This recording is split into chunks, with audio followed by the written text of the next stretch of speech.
कहतिया कि चैत के लहर कहर बहुते बढ़ावता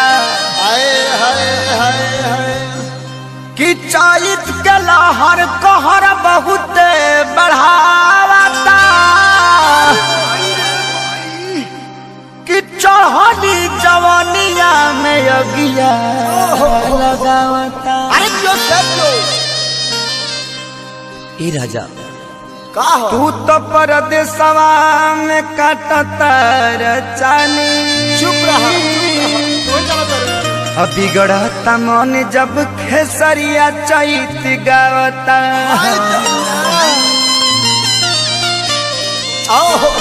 देखियो का कहती है औरतिया भैया कि घाम लगता रे राजा एगो छाता और हरी घाम लगता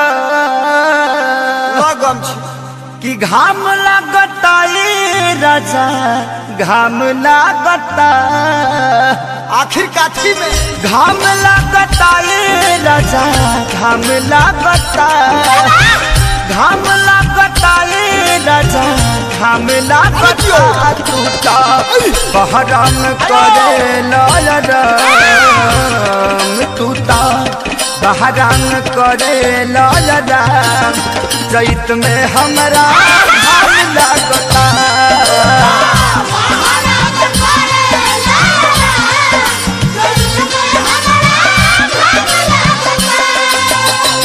घाम लगता राजा घाम लगता घाम लगता राजा घाम लगता तू तो बहराम करे लालराम तू तो बहराम करे लालराम चैत में हमरा घाम लगता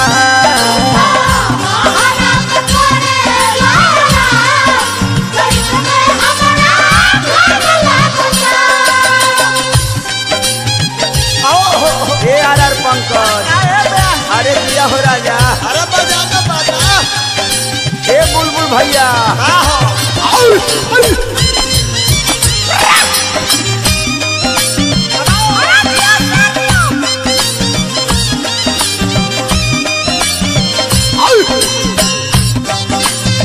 अरे दिया ए राजा ए पप्पू भैया छोटू भाई बाकरेगंज रहबा का ए उमेश भैया मोती भाई हो ए पिंटू भाई ए भोला चाचा भाई जा खाता साराम जा। अरे क्यों तू तो लुधियाना में करता ड्यूटी पछुआ के हवा मोर बिगाड़ देता ब्यूटी। ए का ए हो का तू तो लुधियाना में करतर ड्यूटी पछुआ के हवा मोर बिगाड़ देता ब्यूटी।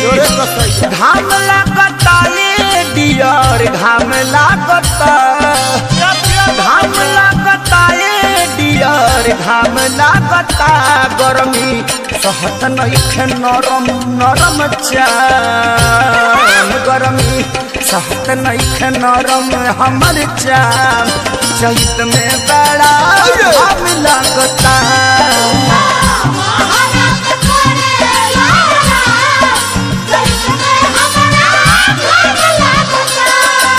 बलमू जी आ जाइता बलमू जी आ जाइता अपना लूंगी से बेना डोला जाइता अपना लूंगी से बेना डोला जाइता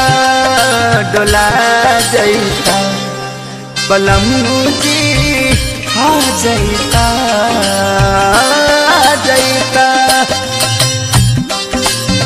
ए पवन बिहारी देखा बोलाओ तेरे खेसारी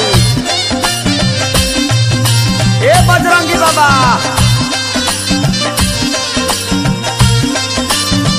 दिया दुई दिन काटे गईनी लग गई लुक हो।